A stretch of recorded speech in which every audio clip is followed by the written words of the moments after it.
What's going on? What's going on? Welcome back to the channel, One Man's Walk. I am your host, Gamal, back at you with another one. And so what we have for you today, this is my first time doing this. Hopefully you guys enjoy this. Not only am I big on music, as you guys have seen by these reviews that I do, I really do kind of get in depth or try to with the thinking and thought process with when I go through music.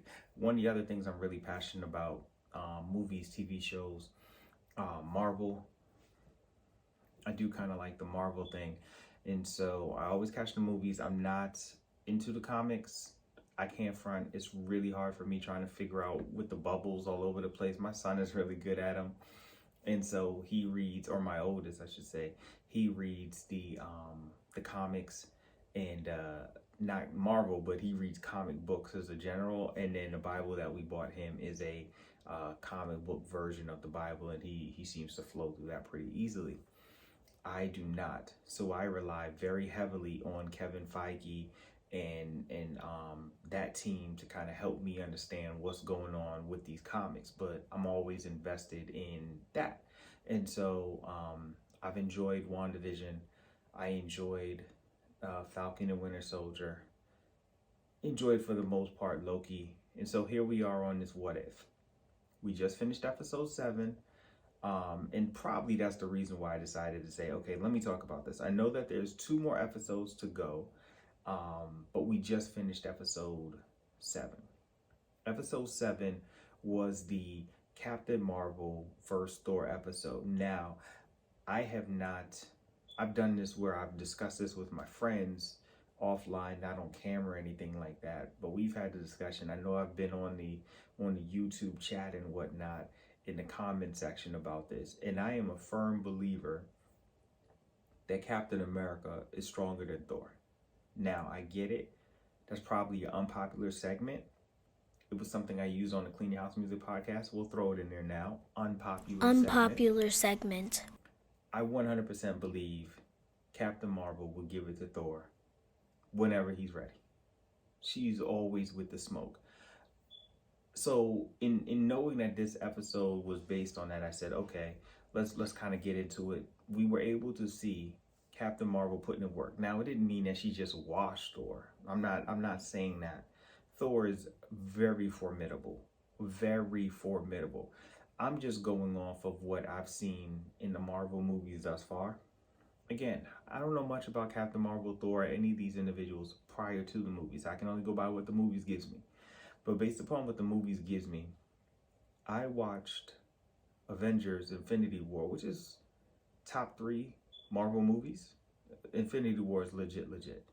And so I watched Thor, Cap, and Tony all go at Thanos, where Thanos was not utilizing any of the gauntlet rings, Infinity Rings. Wasn't using any of them, and he was pretty handily giving it to all of them. Cap had the hammer. Thor had the new hammer, the axe, I guess, battle axes. I don't know what these names are. So Storm Transfer, I think it's called, or maybe I'm mixing up with my game Destiny for all I know. I'm not even sure. But we had that, and Tony still being Tony, using whatever's coming out of his hands and things like that with his Iron Man suit. When Ms. Marvel, Captain Marvel, not Ms. Marvel, when Captain Marvel showed up, she flew straight through the ships as if it was nothing, brought that down. Then, as she's dealing with Thanos, it takes Thanos realizing, I think, and they did a good job of emphasizing this in the cartoon, is that the way she absorbs energy, and obviously the stones are giving off massive energy. I think the fact that she was so close to whatever stone, is it the space stone, the blue one that gave her powers in her movie? I'm not here. The movie was okay. It was cool. It was probably what an older Marvel movie, if it had been in the first set, probably would have done really well. It's just, we've had since then, Black Panther, we've had Infinity War, we've had the first Spider-Man with Tom Holland, and the bar's been set pretty high, so that Captain Marvel movie was but it wasn't bad. It just wasn't great either, you know? And so, but it took him using the full force of the Power Stone to get her out of here because she was putting in work. Her and Wanda were the two most putting his work people in that movie. So I was very excited because we were going to finally get to see the Thor thing. I thought that they did a good job of utilizing Thor in a fun way that Thor gets utilized. I personally think the first Thor movie wasn't bad. I find it to be pretty enjoyable when I watch it. I think that Darcy, or whatever her real name is, I can't think, Kat, I think it's Kat Dennings, yes, Kat. I loved her on Two Broke Girls, loved her on WandaVision. I just think she's very quick with the quips. Her sarcasm is really always on point. I really enjoy her. Natalie Portman is pretty good, but her character is cool. I guess we'll see what this new one is like to see, you know, whatever. But her character is sufficient in the movies. But as a whole, I think the Thor one wasn't bad. The second one was but the first one, I know people aren't high on the first one. I think the first one was pretty good. Personally, I think the first one was pretty good. And so the way in which the episode is set up, I like how, I guess, Loki growing up in his native frost giant thing was able to be this huge frost giant. I like that they were really cool, the opposite of how they've been throughout history in our version of the MCU. I like that it was more than just Loki there. We had Drax was there. The guy who was helping Thor's sister in the third movie in Ragnarok but we have the guy with the wild hair who was the henchman. We had all type of people. We had I can't think of her name. Gamora's sister, the blue one.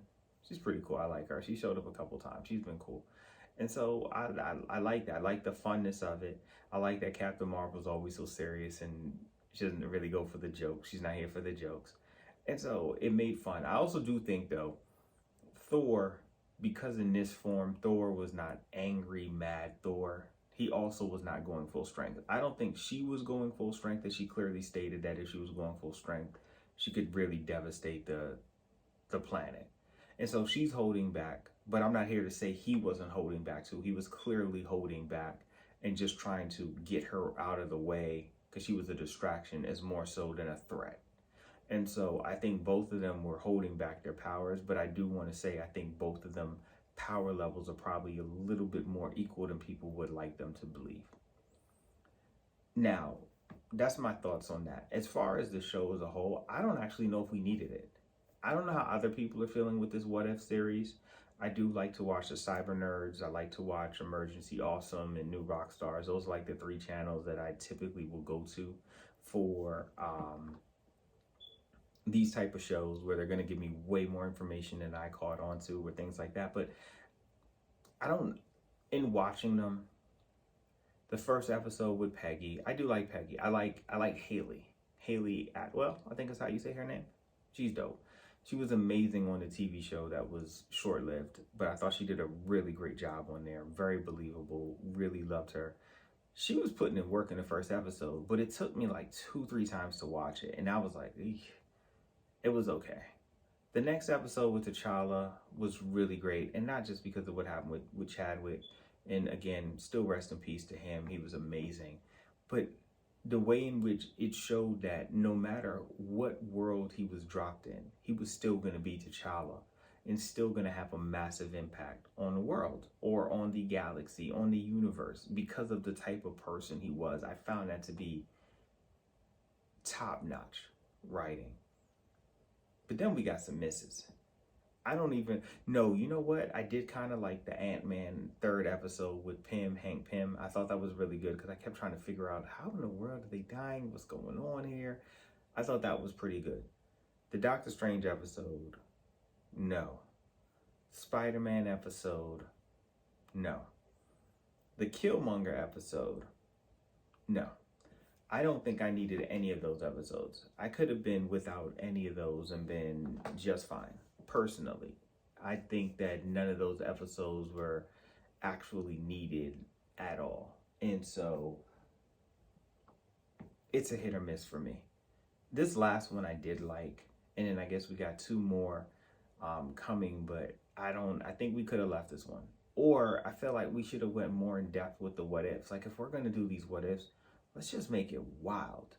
Let's get it all the way wild. Let's go as far fetched as we can, because I get that part of what the show is trying to show us is that they're doing what the TVs can't. They obviously cannot use the resources to make big budget movies or TV shows, which these Disney Plus TV shows are really big budget, doing that where you're taking all of these off world, for lack of a better term, or off universe episodes and making full-fledged TV shows and movies out of them. And so the cartoon gives you the freedom to be able to do that. So I get that as the premise of what they're doing.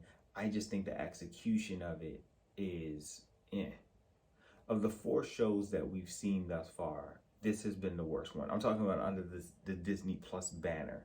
This is definitely the worst of the 4. It's okay. It's not bad. It's not great. I actually had not watched the episode since the Doctor Strange one, and then actually spent yesterday binging those 3. So it wasn't even like I was looking forward, like, oh, it's Wednesday or this Friday, I'm gonna sit down and watch all of them. And I realized when I wasn't in that mode, I probably really don't enjoy it much. And I'm just getting through it because it's a Marvel show. I'm invested in the Marvel ecosystem, and I'm a person who understands the importance of the ecosystem as you see the Apple Watch and the iPhone and iPad and the MacBook and all these other things. So I understand the ecosystem very well. And so I'm very invested in what Marvel is giving us as their ecosystem. It's a miss for me. It's cool. I mean, obviously, I don't want to hold you guys long. So you guys let me know what your thoughts are. As a whole, the Captain Marvel episode was good, and I thought more so good to really just showcase what she can do, because I think people are underestimating and sleeping on what she can do, as if she does not put in work when she puts in work.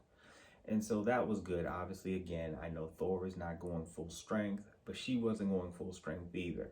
But at the strength that she was going at, she was still giving him work. We leave it at that. I think that these what ifs can be hopefully season 2 when we get Kang, obviously, because Kang will be here by then.